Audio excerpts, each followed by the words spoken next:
한빛장로교회 김사무엘 목사입니다. 오늘은 시편 42편 1절에서 11절의 말씀을 가지고 내 영혼아 내가 어찌하여 낙심하느냐 하는 제목으로 은혜를 나누도록 하겠습니다. 오늘은 먼저 오늘 본문인 시편 42편의 저자가 누구인가 하는 질문하며 설교를 시작하도록 하겠습니다. 많은 사람들이 시편 42편을 다윗의 시라고 합니다. 그것은 시편 42편이 다른 다윗의 시편과 같은 영성을 가지고 있다는 겁니다. 시인은 그야말로 믿음과 완전히 차단된 형편에 놓이게 된 것입니다. 그런데 우리도 때로는 시인과 같은 상황에 놓일 때가 많이 있다는 사실입니다. 오늘 이 예배 자리에 나와야 할 사람인데 나오지 못한 분들이 있습니다. 그 첫 번째 이유는 아마 원치 않는 질고 때문일 수 있습니다. 얼마 전에 김성자 권사님도 어깨 수술을 받으시고 주일에 예배를 드리고 싶었지만 성전에 올라오시지 못했던 적이 있습니다. 안타까운 일이지만 우리 교회에서 가장 연세들이 높으신 어른들이 드린 화평성교회 분들은 앞으로 그런 날들이 늘어날 것이라는 겁니다. 그래서 내가 성전에 올라올 수 있을 지금 더 많이, 더 자주, 그리고 더 열심히 성전에 올라 하나님께 예배드리는 것이 복입니다. 오늘 본문의 시인은 어떤 사정인지 알 수 없지만 그가 처한 환경이 악화되어 성전에 오르지 못하고 옛날 성도들과 동행하여 기쁨과 감사의 소리를 내며 그들을 하나님의 집으로 인도하여 함께 예배 드렸던 것을 기억하며 눈물을 흘리고 있는 것입니다. 다윗의 상황이 그랬습니다. 아들 압살롬의 반역 때문에 하나님께 예배 드리던 자리에서 쫓겨나서 자기가 원치 않은 곳으로, 그것도 하나님의 이름을 찾아 성소에 모일 수도 없는 낯선 곳으로 쫓겨난 너무나 기가 막힌 상황에서 하나님께 구원을 호소하는 시가 바로 시편 42편인데 다윗의 이런 상황이 그랬다는 겁니다. 그래서 시편 42편을 다윗의 시라고 보는 것입니다. 그러나 시편 42편에는 이렇게 분명히 밝히고 있습니다. 고라 자손의 마스길, 인도자를 따라 부르는 노래. 그래서 성경이 말씀하신 대로 시편 42편은 고라의 자손이 지은 시다고 보는 것이 옳습니다. 여기서 마스길이란 깨닫는다 혹은 교훈적이라는 의미로 고라 자손의 마스길이라는 의미는 고라 자손의 교훈시라 그렇게 보면 맞을 겁니다. 그런데 우리가 고라 자손에 대해서 알게 되면 그 어떤 교훈보다도 고라 자손이 성전에서 하나님을 찬양하는 성가대 지휘자가 되었고 성전을 섬기는 레위 가문이 되었다는 그 사실 자체가 얼마나 큰 은혜를 주는지 모릅니다. 고라는 제사장 족속인 레위의 증손입니다. 그런 고라가 출애굽 후 40년 광야 시절 하나님이 세우신 지도자 모세와 아론의 권위에 도전하였다가 하나님의 가혹한 심판을 받게 됩니다.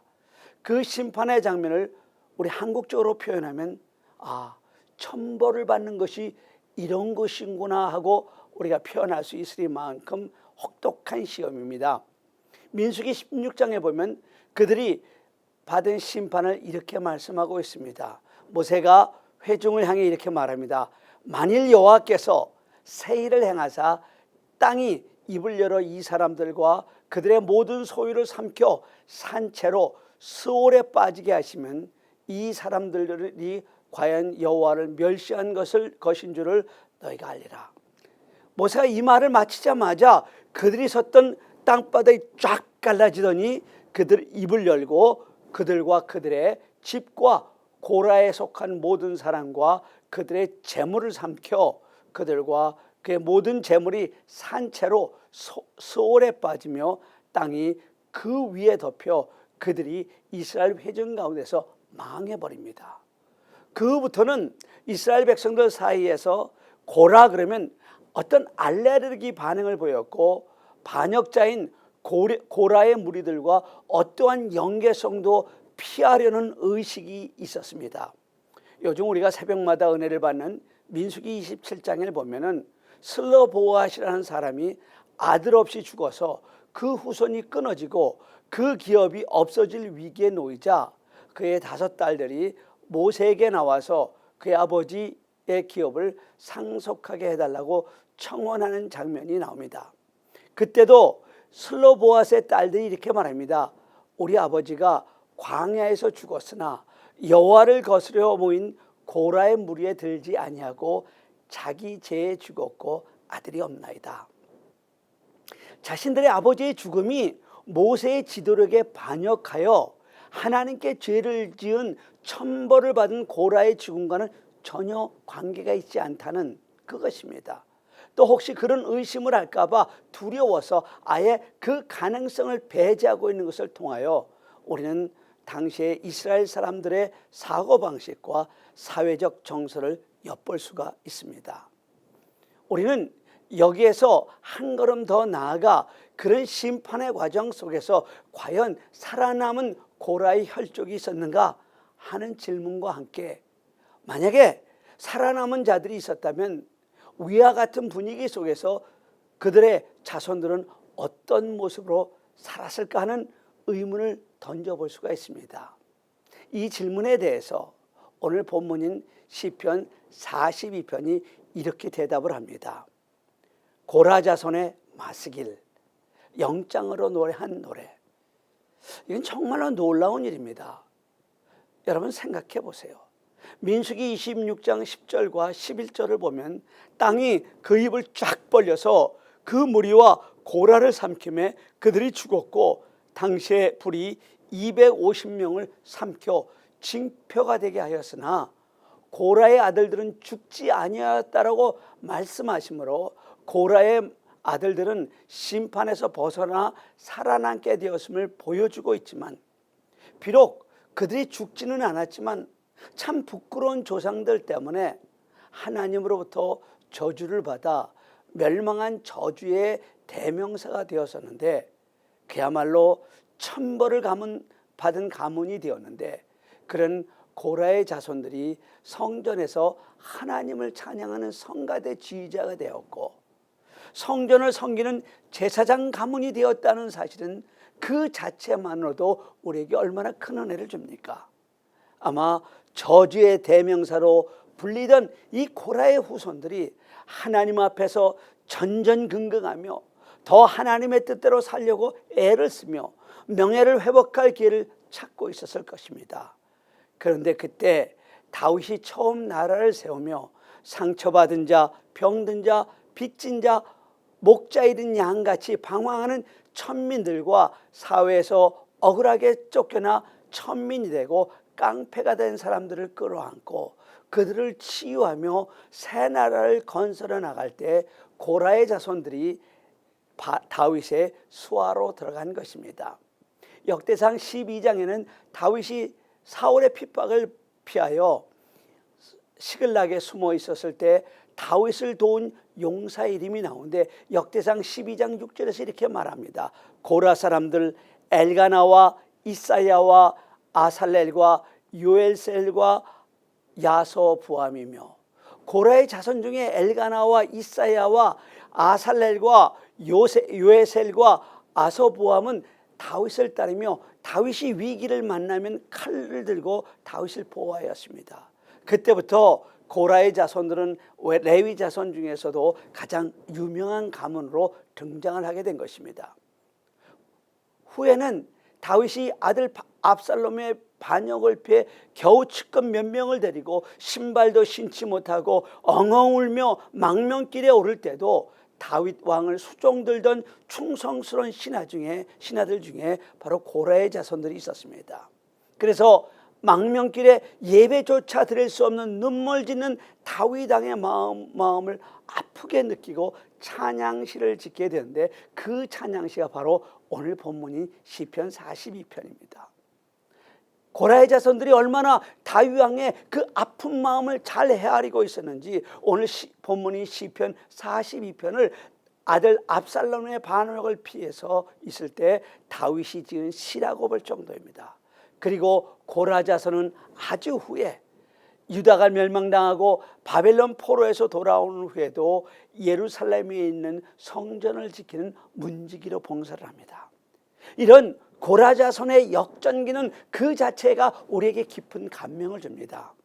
조상은 하나님이 세운 지도자를 비난하고 반역하다가 망한 수치의 가문이 되었습니다.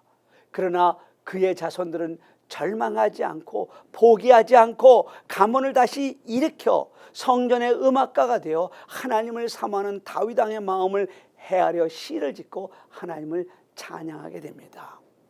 오늘 시편 42편이 고라의 자손의 마스길이라고 이름 붙여진 것도 고난당하는 다윗, 특별히 쫓겨다니며 하나님께 드리는 예배를 그리워하며 하나님과의 교제와 임재를 사모하는지를 가장 가까이 온 곳에서 본 고라 자손이 다윗의 마음을 가지고 이 시편을 썼던 것입니다. 사실 우리 민족이 그렇지 않습니까? 우리가 입만 열면 자랑하는 반만년의 역사, 사실은 우상덩어리 역사이지 않습니까? 나라의 뿌리라고 하는 건국 설화가 고음으로부터 출발하는데요. 그런 우리 민족을 하나님이 사랑하셔서 하나님의 충성스러운 선교사들을 보내셔서 오늘에 이른 것입니다. 지난 주간에 성도님 한 분이 선교 비사 하나를 이메일로 보내주셨는데 너무 감동스러워 여러분에게 소개하기를 원합니다.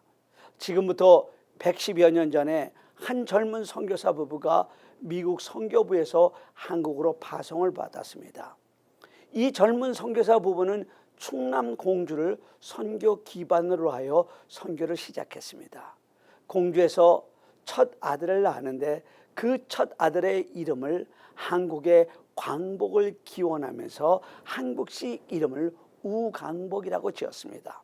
그리고 올리브와 라저라는 두 딸을 낳았습니다. 1906년 2월 논산지방 부흥회를 인도하고 돌아오다가 비를 피해 상역간에서 잠시 쉬었는데 바로 전날 장티푸스로 죽은 사람을 장례하고 그 장례용품을 보관해 두었기 때문에 선교사님이 장티푸스에 감염되어 세상을 떠나게 되었습니다. 졸지에 선교사님 부인은 과부가 되어 미국으로 돌아갑니다. 그런데 놀라운 사실은 2년 후 선교사님의 부인이 세 자녀를 데리고 다시 한국 공주로 돌아왔던 것입니다. 그리고 공주의 많은 교회들을 세우는 데 기여를 하고 47년간 선교 사역을 했습니다. 그러는 가운데 안타깝게도 두 딸이 다 풍토병에 걸려 죽었는데 우광복의 여동생 올리브는 11살에 죽어서 공주 영면동산에 묻힙니다. 우광복은 공주에서 태어나 초등학교와 중학교까지 나오고 다시 미국으로 건너갔습니다. 그리고 다시 한국으로 나오게 됩니다. 그때가 바로 일제 식민지 치하에서 해방된 지 얼마 되지 않아 하지 장군이 군정관으로 한국을 신탁 통치하던 때였습니다. 그때 영어, 한국말을 능통하게 구사할 사람이 필요했습니다. 바로 그 사람이 선교사 아들 바로 우광복이었습니다. 우광복이 하지의 참모가 되어 한국 정부 수립에 크게 관여를 하게 됩니다.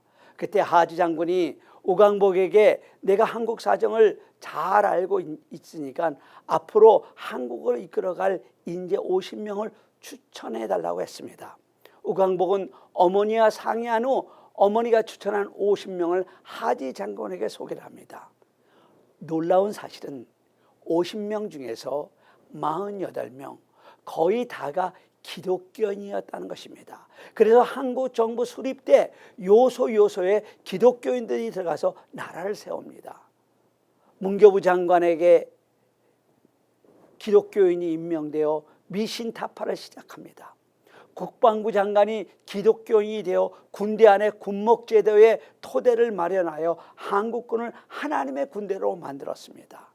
그리고 재헌국회의 의원의 거의 모두가 국회의원들이었습니다. 지금 우리나라 재헌국회 속기록 첫 장을 보면 기도로 국회를 개원한 것을 우리는 알 수 있습니다. 1948년 5월 30일 이승만 대통령은 이윤영 목사에게 기도로 국회를 열 것을 주문을 합니다.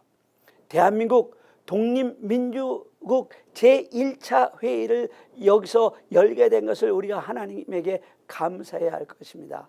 나는 먼저 우리가 성심으로 일어서서 하나님에게 감사드릴 터인데 이윤영 의원이 나오셔서 하나님에게 기도를 드려주시기를 바랍니다. 그리고 이윤영 의원이 나와서 이렇게 기도를 합니다. 이 우주와 만물을 창조하시고 인간의 역사를 섭리하시는 하나님이시여, 이 민족을 돌보시고 이 땅을 축복하여 주셔서 감사에 넘치는 오늘이 있게 하심을 주님께 저희들은 성심으로 감사하나이다.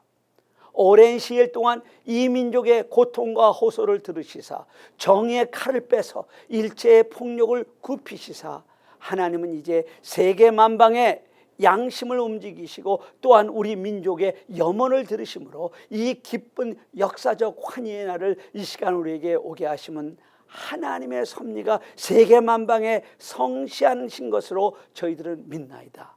하나님이시여, 이로부터 남북이 둘로 갈리어진 이 민족의 어려운 고통과 수치를 신원하여 주시고 우리 민족, 우리 동포가 손을 같이 잡고 웃으며 노래 부르는 날이 앞으로 속히 오기를 예수 그리스도의 이름으로 기도하옵나이다. 아멘.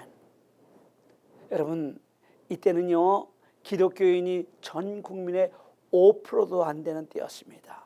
그런데 윌리엄 사모님이 추천해 주신 50명의 기독교인들이 각 분야에 들어가서 영향을 미친 결과 10년 만에 500만이 되었고 20년 만에 1000만 성도가 되는 기적이 이 땅에서 일어난 것입니다. 여러분, 이 기적이 어떻게 가능했을까요? 미 군정 시절 우광복이 추천한 50명부터 그 기적이 시작된 것입니다. 우광복에게 누가 그 50명을 추천했습니까? 바로 우광복의 어머니 이영만리 타국에서 남편을 잃어버리고 두 딸을 잃어버렸는데도 다시 한국으로 돌아와 한 알에 썩는 미달이 되신 선교사 때문에 이런 기적이 가능했던 것입니다. 우광복은 1994년 87세 일기로 소천을 했는데 11살에 죽은 내 동생 올리브가 묻혀있는 공주 영면동산에 내 동생 곁에 묻어달라고 유언을 했다고 합니다. 아마도 그는 한평생 동안 한국에서 풍토병으로 죽은 동생이 가슴에 살아있었던 것입니다. 그래서 지금 우광복의 묘가 동상 옆에 나란히 있습니다. 이러한 헌신과 희생을 바탕으로 하나님께서 세워주신 우리나라와 우리 민족이 다시 한번 깨어나서 더 하나님을 경외하는 민족이 될 수 있기를 간절히 바랍니다. 근데 우리도 때로는 시인과 같은 상황에 놓이게 될 때가 많이 있다는 사실입니다. 우리가 시인처럼 성전에 오르고 싶지만은 성전에 오르지 못하는 이유 중에 영적 침체가 빠질 수 없습니다. 여러분, 이런 경험을 해보셨지 않습니까? 하나님이 살아계시다고 분명히 믿음으로 살았는데 어느 한순간부터 정말 하나님이 과연 살아계실까라는 의심과 그리고 불안에 사로잡히는 경험을, 나는 날마다 하나님과 동행한다고 생각했는데 어느 순간부터인가 하나님께서 임재하신 임재가 끊겨진 듯한, 하나님이 나와 함께 하신다는 거 굳게 믿었는데 그 믿음은 변함이 없는데 동행하시는 것이 아니라 왠지 모르게 하나님과 나의 관계가 단절되어 있는 듯한 경험을 해보신 적 말입니다. 이런 현상을 영혼의 어두운 밤, 영적 침체라고 표현합니다. 이런 영혼의 어두운 밤, 영적 침체는 믿음이 없는 사람들에게서 오는 것이 아닙니다. 그들은 원래부터 하나님을 믿지 않고 하나님과 동행하는 삶이 없었던 사람입니다. 그런 것은 영적 침체나 영혼의 어두운 밤이 아니라 그 자체가 어두움이요, 영적 무지요, 영적 교만입니다. 영적 침체나 영혼의 어두운 밤은 믿음의 사람들에게만 나타나는 것이고 특별히 하나님을 더욱 깊이 신뢰하고 하나님과 동행하는 성도에게서나 나타나는 현상입니다. 그 대표적인 인물이 바로 엘리야 선지자입니다. 바알 선지자 450명과 아세라 선지자 400명을 갈멜산 위에서 기도 대결을 함으로써 하늘에서 불이 내려와 하나님의 응답을 받고 다 쳐서 죽이는 부분에서 하나님의 살아계심을 강하게 체험했습니다. 그런 그가 한 여자 이세벨의 위협이 두려워서 광야로 도망하여 죽기를 간청하고 하나님 나 죽겠습니다. 그렇게 삶을 포기한 사람처럼 낙심과 절망과 두려움에 빠져서 죽기를 청하고 있는 엘리야의 모습이 전혀 어울리지 않습니다. 그렇게 당당하던 엘리야의 모습은 어디로 가고 광야에 홀로 도망쳐서서 이렇게 죽겠다고 하는 엘리야의 모습을 보면서 갈멜산의 그 영웅의 모습은 어디에 있었는가, 어디에 있는가 생각할 수 있습니다. 그는 깊은 영혼의 어두운 밤을 경험하고 있는 것입니다. 시편 42편 기자가 바로 영혼의 어두운 밤을 경험하고 있는 것입니다. 다윗도 그런 경험을 여러 번 했습니다. 제가 다윗의 시편인 시편 77편 3절과 4절을 읽겠습니다. 내가 하나님을 기억하고 불안하여 근심하니 내 심령이 상하는도다 셀라. 주께서 내게 눈을 붙이지 못하게 하시니 내가 괴로워 말할 수 없나이다. 하나님을 생각하는데 왜 불안하고 왜 염려되고 왜 낙심이 되고 왜 괴로워 잠을 자지 못하는가? 우리가 생각을 해보면은 하나님을 생각할 때 기쁨과 소망과 감사, 충만함이 흘러넘쳐야 하는 것이 당연한 것인데 그런 하나님을 묵상하면서 괴롭고 낙심과 불안 가운데 있다면 우리가 어떻게 해야 할 수 있을까요? 바로 이러한 상태가 영혼의 어두운 밤, 영적 침체라고 하는 것입니다. 놀랍게도 우리 예수님에게도 이런 모습이 나타납니다. 여러분 겟세마네에서 동산에서 기도하실 때 자신의 깊은 마음을 표현하시며 내 마음이 심히 고민하여 죽게 되었으니 나를 위하여 끼어 기도하라고 하셨고 십자가 위에서도 엘리 엘리 라바 사박다니 나의 하나님 어찌하여 나를 버리시나이까 외치실 때 그 모습도 이런 영혼의 깊은 밤이었습니다. 물론 우리 예수님이 아버지 하나님을 신뢰하지 않았다는 그런 뜻은 아닙니다. 그 순간에도 우리 예수님은 여전히 아버지 하나님을 신뢰하고 계셨고 아버지 하나님을 간절히 바라고 계셨습니다. 그러나 하나님의 뜻과 구원의 계획 속에서 그 순간에는 정말 어쩔 수 없이 여러분과 저를 구원하시기 위해서 하나님은 독생자 아들 예수 그리스도를 버릴 수밖에 없었습니다. 여기에 우리 영적 침체의 핵심이 있는 것입니다. 우리가 알지 못하는 하나님의 계획 속에서 우리의 영혼을 버려두실 때가 있다는 것입니다. 물론 그 순간에도 하나님의 임재를 멈추시는 것이나 우리 영혼을 버리시는 것은 절대로 아닙니다. 우리가 하나님의 놀라운 뜻과 섭리를 모를 뿐입니다. 그래서 기도가 막힌 것 같고 그래서 마치 엄청난 사탄 마귀 세력 속에서 하나님이 나를 던져버려 나 혼자 서 있는 것처럼 느끼게 되는 것입니다. 그 순간이 바로 영적 침체의 순간이고 영혼의 어두운 밤입니다. 그러나 중요한 것은 우리에게는 새 사람과 다른 하나님을 향한 끝없는 갈망과 간절한 갈급함이 여전히 살아있다는 것입니다. 오늘 우리가 읽는 시편의 첫 소절은 이런 갈급함으로 시작됩니다. 하나님이여 사슴이 시냇물을 찾기에 갈급한 같이 내 영혼이 주를 찾기에 갈급하나이다. 이 갈급함, 이것이 영적 침체의 중요한 특징입니다. 갈망이 있다는 것은 하나님을 갈급해야 한다는 것입니다. 갈망은 경험에서 나온 것입니다. 즉 영적 충만이 있었던 경험에서 나온 사람만이 영적 갈망함을 아는 것입니다. 평소에 풍족함이 없었던 사람은 뭐가 없어도 별로 고통스럽지 않습니다. 그러나 평소에 많은 것을 가지고 누린 사람은 뭐가 없으면 불안하고 염려에 사로잡히게 되는 것입니다.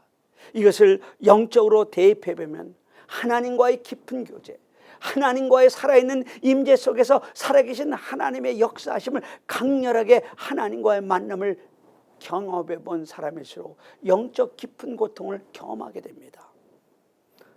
그러므로 지금 당신이 갈급하다는 것, 영적 갈망이 있다는 것은 당신은 하나님과의 살아있는 관계 속에서 하나님과의 깊은 관계를 누리고 있는 사람이라는 것을 증거입니다. 4절을 제가 읽습니다. 내가 전에 성의를 지키는 무리와 동행하여 기쁨과 감사의 소리를 내며 그들을 하나님의 집으로 인도하였더니 이제 이 일을 기억하고 내 마음이 상하느더라. 시인의 마음이 더욱 상했던 것은 사람들을 예배 가운데로 이끌었던 그 지도자였기 때문이다. 그런 깊은 예배를 체험했던 예배자였기 때문에 영적 갈망이 더욱 간절했던 것입니다. 그러므로 지금 너무 힘들고 어렵다고 하더라도 여러분 걱정하지 마세요.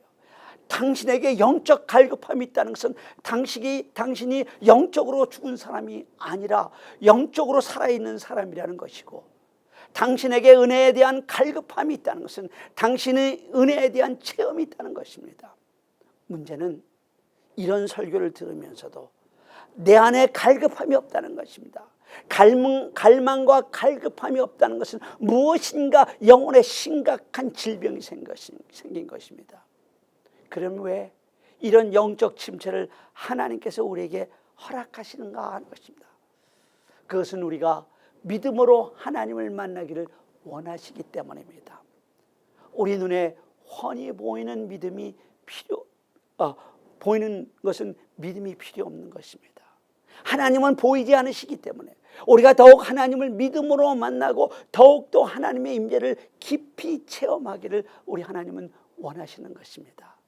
이런 가운데 때로 고통스러운 불안과 근심과 하나님이 살아계시지 않은 것 같은 단절 속에서 고통스러워할 수 있지만, 중요한 것은 우리에게 갈망이 있다면 하나님은 언젠가 나타나 주시며 회복시켜 주십니다.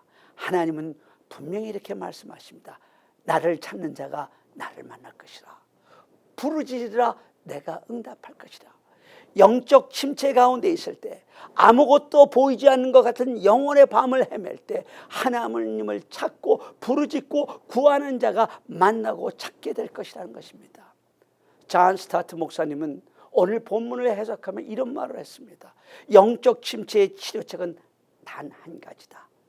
우리의 슬픔을 뒤돌아보지 않고, 과거를 동경하며 뒤돌아보지 않고, 오늘 우리의 문제의 주변을 맴돌지 않고 살아계신 하나님 앞으로 나아가는 길뿐이다. 하나님을 계속 부르라는 것입니다. 그 갈망을 계속 하나님께 올려드리라는 것입니다. 하나님 어찌하여 나를 버리시나이까. 하나님, 목마른 사슴이 시냇물을 찾기까지 내가 갈급하나이다.